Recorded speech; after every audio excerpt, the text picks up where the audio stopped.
Hello everyone, welcome to AB 97 classes में। आज के इस सेशन में हम जो NCERT 10th क्लास साइंस अध्याय नंबर 6 जैव प्रक्रम, इसके जो क्वेश्चन हम डिस्कशन करेंगे, इम्पोर्टेंट क्वेश्चन रहेंगे ये हमारे एग्जाम के लिए। तो आज के इस सेशन को हम शुरू करते हैं। प्रकाश संश्लेषण के लिए आवश्यक कच्ची सामग्री पौधा कहाँ से प्राप्त करता है? जो प्रकाश संश्लेषण के लिए आवश्यक कच्ची सामग्री पौधा कहाँ से प्राप्त करता है? क्या हमारा आंसर आएगा जी कि जल के द्वारा। पौधे की जड़ें भूमि से जल प्राप्त करती है। जो जल है, जो पौधे हैं, पौधे अपना जो प्रकाश संश्लेषण के लिए जो कच्ची सामग्री होती है, प्रकाश संश्लेषण हमने देखा, जब प्रकाश संश्लेषण है वो कैसे होता है, तो हम कहेंगे जी प्रकाश संश्लेषण की जो प्रक्रिया होती है वो किसके द्वारा होती है?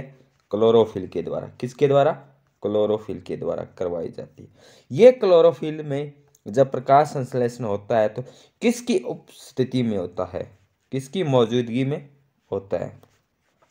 तो इसमें हमारा क्या आएगा कि CO2, जल, CO2 और O2 और एक क्या होगा? सूर्य का प्रकाश।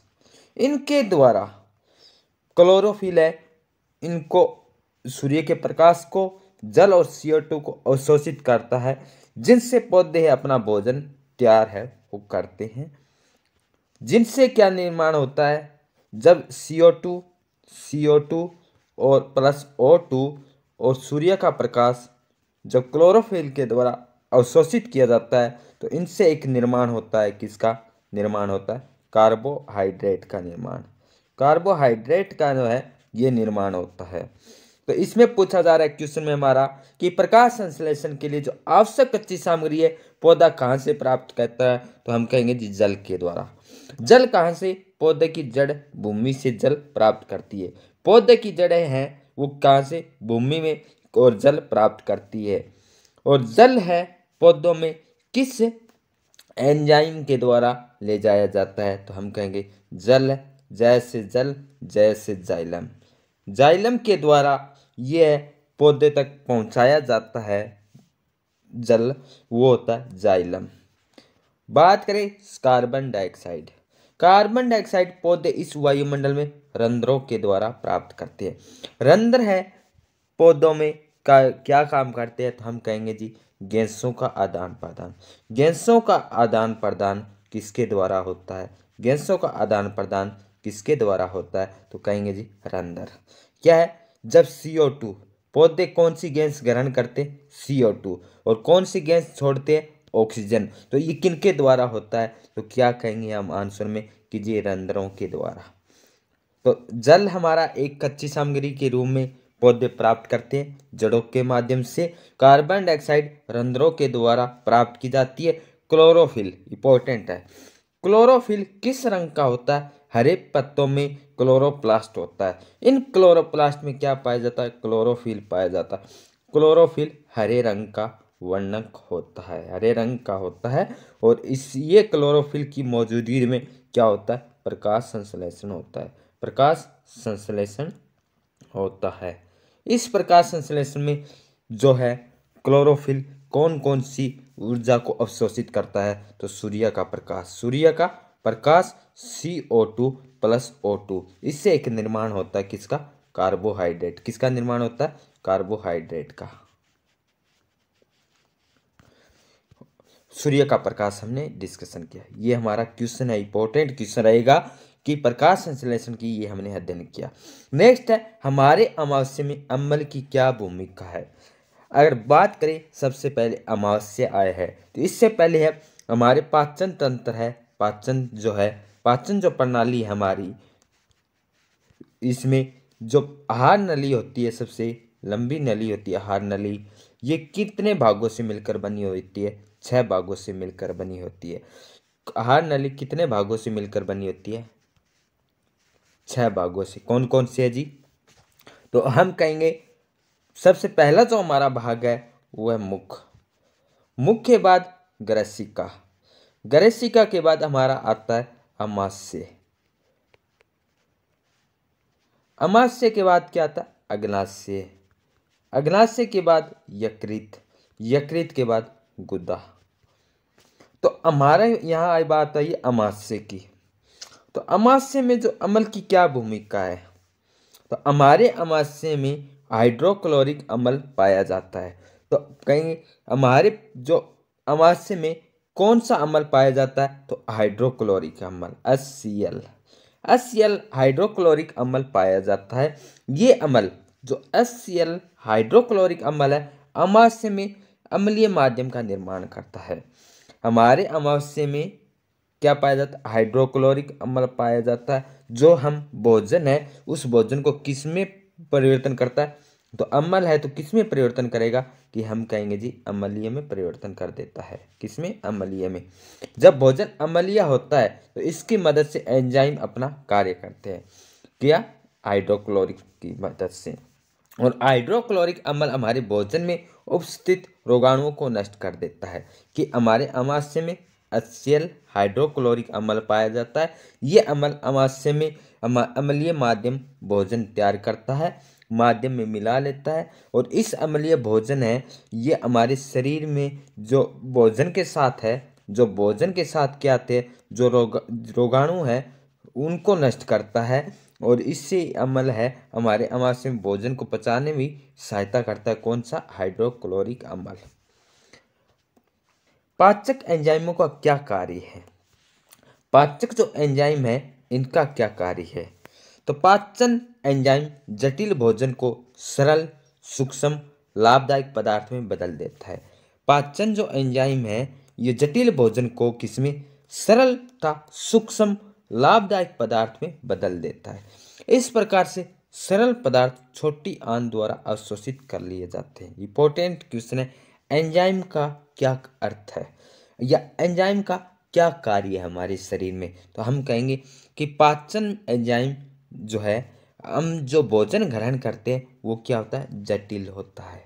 जटिल भोजन को छोटे छोटे टुकड़ों या सरल भोजन है, उस जटिल भोजन को सरल खाद्य पदार्थ या सरल में उसको तोड़ना क्या होगा, वो काम होगा एंजाइम का। किसका काम होगा, एंजाइम का। कि भोजन को सरल, सूक्ष्म और लाभदायक पदार्थ में बदल देता है। तो कौन बदलता है, एंजाइम। कौन बदलता है जी, एंजाइम। इस प्रकार से सरल पदार्थ छोटी आंत के द्वारा अवशोषित कर लिया जाता है। कि मानव के शरीर में पूर्ण पाचन कहाँ होता है, पूर्ण पाचन है वो कहाँ होता है, तो हम कहेंगे कि छोटी आंत में होता है। नेक्स्ट क्वेश्चन है कि पचे हुए भोजन को अवशोषित करने के लिए शुद्धांतरों को कैसे अभिकलित किया जा गया है। कि पचा हुआ भोजन है, पचा हुआ भोजन तो हम कहेंगे पूर्ण पाचन कहाँ होता है, तो हम कहेंगे जी छोटी आंत में। कहाँ होता है जी, छोटी आंत में होता है।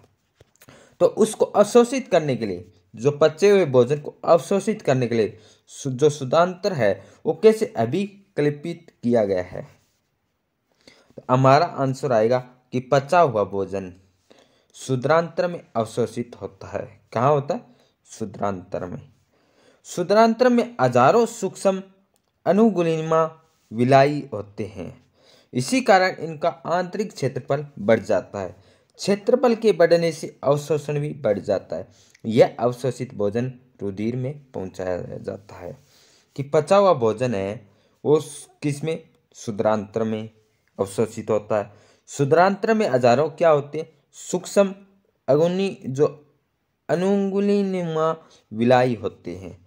और इसी कारण इनका आंतरिक क्षेत्रफल भी बढ़ जाता है। अगर क्षेत्रफल बढ़ेगा तो इनका अवशोषण भी बढ़ जाएगा। अवशोषण बढ़ने से क्या है, जो भोजन रुधिर में पहुंचाया जाता है या पहुंचता है। नेक्स्ट क्वेश्चन है, श्वसन के लिए ऑक्सीजन प्राप्त करने की दिशा में एक जलीय जीव की अपेक्षा स्थलीय जीव किस प्रकार लाभप्रद है, मतलब लाभप्रद है। कि श्वसन के लिए ऑक्सीजन प्राप्त करने के लिए, श्वसन है, श्वसन किसे कहते हैं, ये भी हमारा इंपॉर्टेंट क्वेश्चन बन सकता है। क्या है, और प्राप्त करने की दिशा में एक जलीय जीव की अपेक्षा स्थलीय जीव की किस प्रकार लाभप्रद है? जलीय जीव की वजह से स्थलीय वातावरण में ऑक्सीजन की पर्याप्त मात्रा पाई जाती है। वातावरण में ऑक्सीजन है वो अधिक प्रचुर मात्रा में पाई जाती है, पर्याप्त मात्रा में पाई जाती है, जो स्थलीय जीवों के द्वारा आसानी से ली जाती है। कि ऑक्सीजन है जो पर्याप्त मात्रा में, और जो स्थलीय जीव है ना इस ऑक्सीजन को आसानी से ग्रहण कर लेते हैं। परंतु जल में ऑक्सीजन की सूक्ष्म मात्रा है।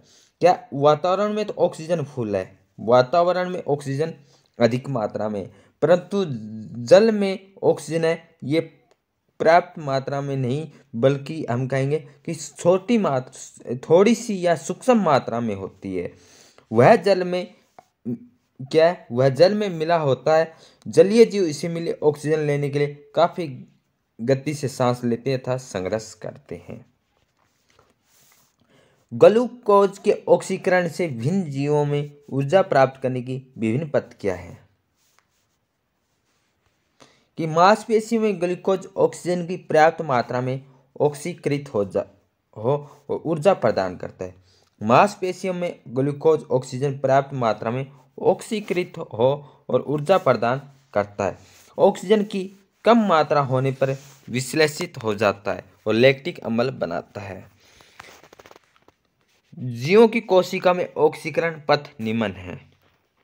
वायवीय श्वसन, इस प्रक्रिया में ऑक्सीजन ग्लूकोज को खंडित कर क्या बनाता है? CO2 बनाता है। ऑक्सीजन की पर्याप्त मात्रा में ग्लूकोज विश्लेषित होकर 3 कार्बन परमाणु पाइरुवेट के 2 अणु में निर्मित करता है। अवायवीय श्वसन, ऑक्सीजन की अनुपस्थिति में ईस्ट में किण्वन क्रिया होती है और पाइरुवेट इथेनॉल CO2 का निर्माण होता है। ऑक्सीजन की कमी में लैक्टिक अम्ल का निर्माण होता है जिसमें मांसपेशियों में कैंप आते हैं। तो क्वेश्चन पूछा जाता है कि जो वायवीय श्वसन है, जो ऑक्सीजन है, वायवीय श्वसन क्या होता है? जो ऑक्सीजन की मौजूदगी में जो श्वसन होता है, इस प्रक्रिया में ऑक्सीजन ग्लूकोज को खंडित कर, ग्लूकोज को तोड़कर जल तथा CO2 खंडित कर देती है और ऑक्सीजन की पर्याप्त मात्रा में ग्लूकोज विश्लेषित होकर 3 कार्बन परमाणु पाइरुवेट के 2 अणु में निर्मित करता है।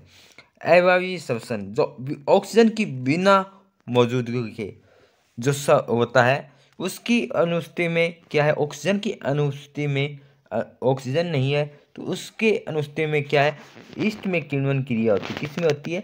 ईस्ट में किण्वन क्रिया होती है। और पाइरुवेट के है कितने में, किस में टूटता है? इथेनॉल और CO2 का निर्माण करता है।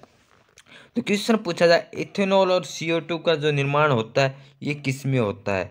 तो ईस्ट में किण्वन क्रिया करता है और अवायवीय श्वसन की मौजूदगी में होता है। वायवीय श्वसन में किस में होगा? ऑक्सीजन ग्लूकोज किस में तोड़ेगा? जल तथा CO2 को। और ऑक्सीजन की कमी में क्या होता है? लैक्टिक अम्ल का निर्माण होता है। वो किस में होता है? मांसपेशी में। मांसपेशी में जो है किसकी कमी से आता है? लैक्टिकल अम्ल की कमी से। तो आज हमने जो इम्पोर्टेंट क्वेश्चन थे वो हम डिस्कशन किए हैं। तो आज के सेशन को हम यही विराम करते हैं। तो ये क्वेश्चन हमारे एग्जाम बोर्ड है उनके लिए इम्पोर्टेंट रहने वाले हैं। तो जो साथी इस चैनल पे पहली बार आए हैं तो इस चैनल को सब्सक्राइब जरूर करें, लाइक शेयर कमेंट सेशन में ज़रूर बताएं कि क्लास कैसे रही। Thank you all of you. जय हिंद, जय भारत, जय हरियाणा।